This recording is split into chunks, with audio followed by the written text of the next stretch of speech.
Alright guys, so now we are going to do the MLB storylines as well.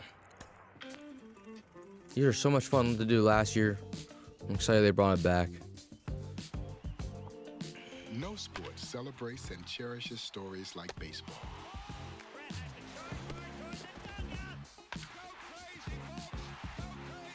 There are countless tales about the major leagues and the national pastime. The luckiest man on the face of the earth. But there remains an untold story. An all-American story of a league created out of necessity that would ultimately become a driving force for change. A league that didn't care what color you were or where you came from.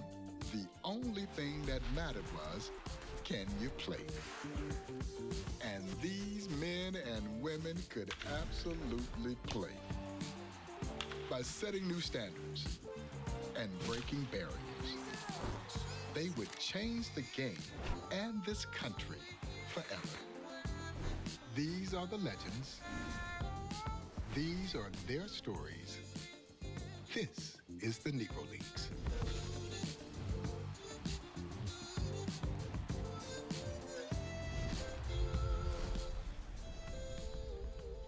I'm excited to get into it. I kind of want to start off with Henry Aaron. That's what we're going to do. I don't know if there's a certain order you should do, but most of these are pretty good. So let's get into it. One storyline per episode. The Hammer. The Free Nationals.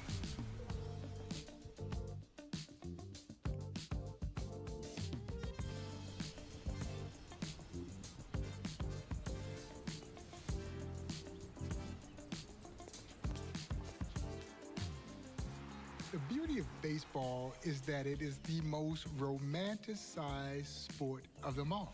As fans, we mark periods in our lives by baseball. No other sport is quite like baseball. And whoever your favorite baseball player was when you were a kid is likely to be your favorite baseball player the rest of your life. For me, that player was the great Henry Aaron.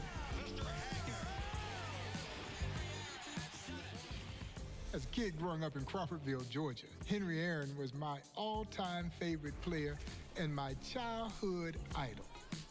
The legendary Henry Aaron's career began in the Negro Leagues, 1952, with the Indianapolis Clowns.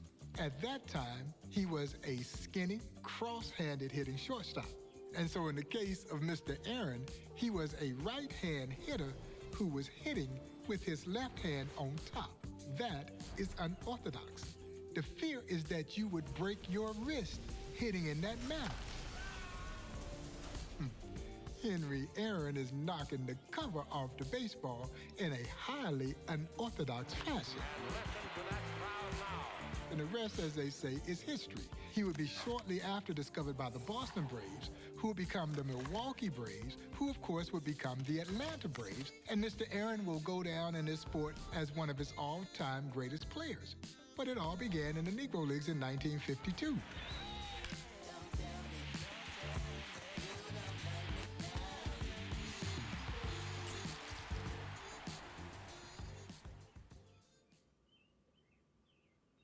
They do have an award after him, the Hank Aaron Award. The Hammer was destined to be one of the greatest baseball players of all time. So we need one hit and one ribby. With Hank freaking Aaron. Here comes young Henry Aaron to the plate. There's 100. Well, there's episode 1. Run scores easily, and it's 1-0. Well, that's what they're called. Moment 1. I know the last one had to hit a home run, so. Oh, cool. We get jerseys. Let's start the next episode. We don't wait. For a young Henry Aaron to leave Mobile to go join the Indianapolis Clowns, I think he had the fastest hands through the hitting zone this sport has ever seen. Hank Aaron finds one he likes and singles into right. As he himself would say, I never looked for a fastball because I didn't think anyone could get one by me. And he was only hitting about 467 when he was signed away to go join then the Boston Braves. Oh yeah. That's The cool. hammer was destined That's to insane. be Almost one of 500 batting average. And in the eyes from this kid from Crawfordville, Georgia, the greatest baseball player of all time. Seriously announced that he was going to challenge the great Bambino. Has done it here tonight. Almost a 500 batting average. He was in 467. That's crazy.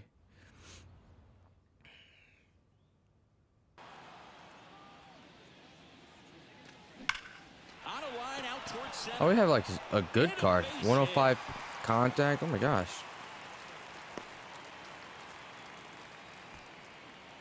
Tell like 2 hits. That's right. 2 hits. 2 hits of these. Henry Aaron had such a pure hitting approach, Boo. If you took out his 755 career homers, he'd still Oops. have more than 3,000 career hits. Just amazing. Guy batted over 314 of his 23 MLB seasons. 0-1. Fouled off. He was late. Okay, good. I fell off. Siggy, you brought up Aaron's consistent excellence. Not many players in baseball who fires. High fly ball, right field. Sellers moving on. Like to we the will center. never see anybody like He's this got again. it. Runner tags at second. I don't know anybody who can Mix it up hit to third with one away. close to 500 all year. Is unbreakable. And remember, this is just the first 4. We have more coming out. I think they said within like a week or 2. That's towards center. Perry Please drop. on his Please way drop. over. Please drop. Please drop. Drops in for a hit. Couldn't get it down. We got lucky. Scores from second as they get one back. Maybe we're just going right into a moment. Oh. All right. Tell you one extra base hit. The Jackie one is Robinson's fouled off. on like top 3 of my Chris, that story you baseball told about list Aaron and Jackie is for great, favorite and it's a players. good I reminder love that him, Henry dude. had more than just power in his game. He stole 240 That's gone. bases in the majors. Look He at came in 28 when he was 34 years old. Clobber to right field, way back. Huh. All right. We got his icon now. Major League Dreams. By now, Jackie Robinson had broken baseball's color barrier. The major leagues were no longer a pipe dream. This was very real. But Henry Aaron already knew he had the confidence because what he knew is, if I can play in the Negro Leagues, I can play in any league.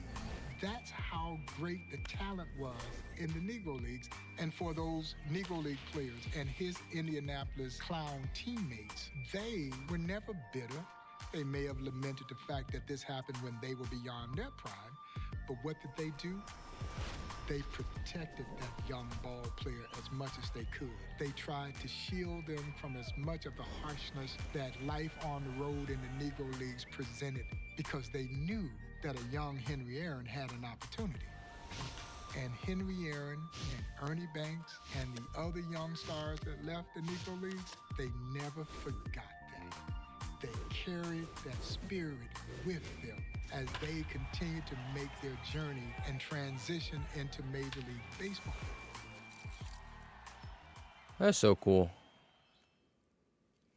Good teammates.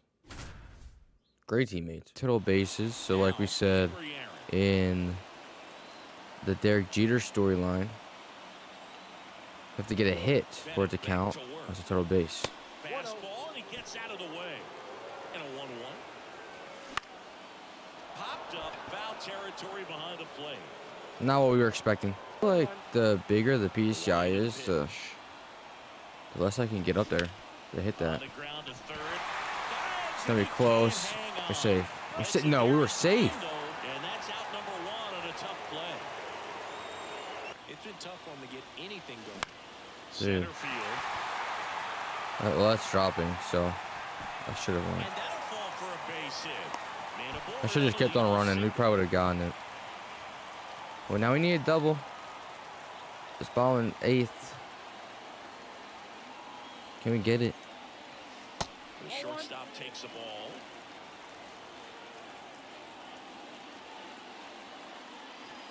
Here's a swing and a drive. We got it. He knew it. We got it. Hitting taters. What is so remarkable about Henry Aaron's journey to becoming one of the greatest of all time is that he really had no real opportunities to play organized baseball. But young Henry Aaron would take his mother's broomstick, and he learned how to hit bottle caps with a broomstick. And if A lot of you people hit a do. bottle cap with a broomstick, chances Yeah. are you're going to be able to hit a baseball. And Henry Aaron. That's what a lot of guys in the DR do. And I would be remiss if I didn't remind you that before he was known as the Hammer or Hammerin' Hank, his nickname was Pork Chops. The late Don Motley, who was the executive director of the Negro Leagues Baseball Museum, he said, "Mr. Aaron, why do they nickname you Pork Chops?" And Mr. Aaron looks at him and says, "I guess that was the only thing on the menu that I knew how to order." So he found something and he stuck with it.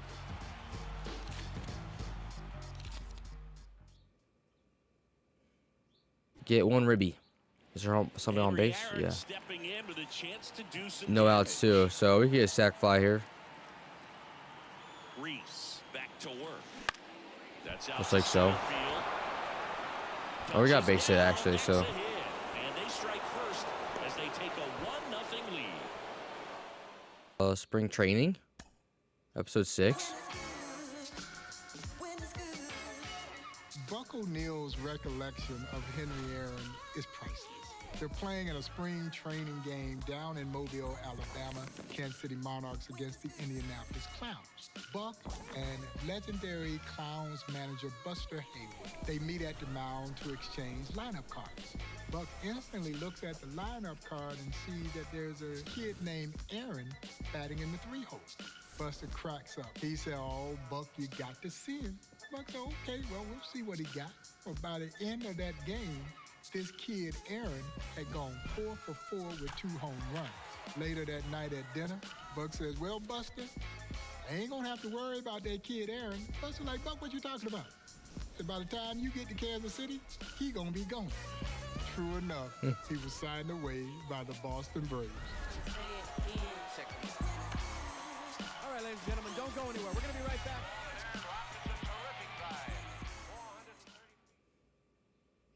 That's funny, man. I love this. Like, just learning about everything, listening to his stories. Like, I could listen to him all day. So we need 2 hits.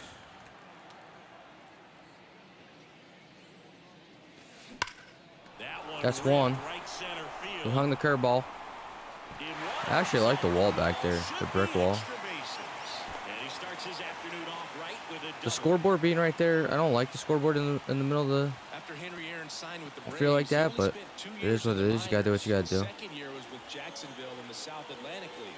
Batted .362, There's our second one. led the league in 6 categories and won the league MVP award. Laid the plate, not in time. He's safe. Safe. And they lead. That was episode 6. Henry's skill set. For young Henry Aaron to go join the Negro Leagues Indianapolis Clowns in 1952 was truly a litmus test. He had no doubt that he would be able to move through and compete at a high level in the major leagues because of the talent that was there in the Negro Leagues. He gained the confidence that would allow him to ascend. He really never fashioned himself as a power hitter. He was a ball player who believed that he wanted to hit the ball hard every opportunity, and it just happened to go over the fence 755 times. But as I remind folks, he still has over 755. 3,000 hits. His RBI record will likely never be broken, nor will his total base record. He simply did everything right, as Buck O'Neill would say. He was a beautiful ball player, and indeed he was. All right, so we need to hit 1 home run here with Mr. Henry Aaron or Hank Aaron. We have the whole game to do it. That one not close. And that's ball one. In his second season, 1955, Henry Aaron told the Sporting News, "Last year I was sort of a kid and I was a little scared. I ain't scared anymore." That was his first of 12 All right, well, that's not a home run. seasons. No trouble here. Puts it away for the out. And that's the third out.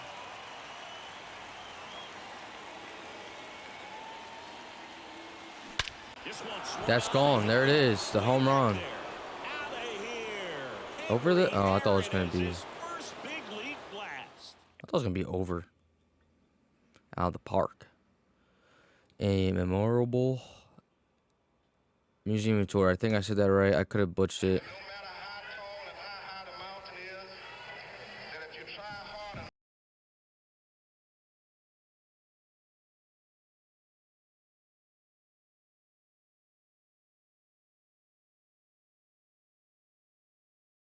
Fondest memories out of so many great memories here at this museum was getting to walk my childhood idol through the Negro Leagues Baseball Museum. Oh, that's And cool. so as we are making this walk through the museum, we get to what is my favorite photograph in the entire exhibition. It's a nondescript photograph of then a very young Henry Aaron, 18 years old. And he looks at me and he says, "Well, Bob, I may have had 2 changes of clothes in that bag, $1.50 in my pocket, and a ham sandwich that my mama had made me, going to go chase that dream." It worked out pretty well.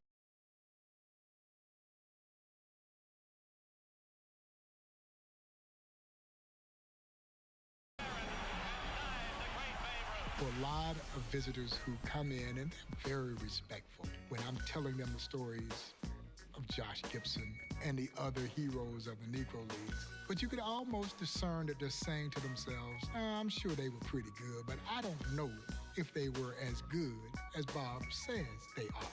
But then you get to that photograph of a young Henry Aaron. Many of our visitors are shocked to discover that it all began in the Negro Leagues. It opens their eyes to the possibilities that just maybe there could have been some ball players who preceded Henry Aaron that were just as good, who never got the opportunity to play in the major leagues. The Negro Leagues Baseball Museum brings them all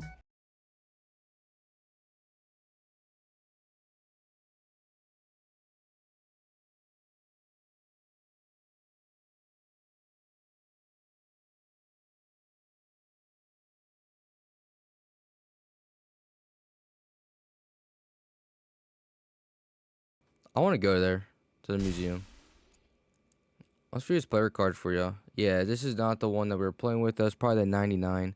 Or, I mean, the 90 overall card. But if you guys need anybody, here's your, for your jump-starting your Diamond Dynasty team. These are going to be good cards to get over the hump, I guess you would say. So you can grind out the rest. Nobody has unlocked the parallels yet. He has good quirks. And honestly, the only way you get them is by doing the storyline. So I hope you guys enjoyed the first ever episode on this channel of the MLB storylines. And I will catch you guys in the next one. Generate your own greatness, baby. Peace out.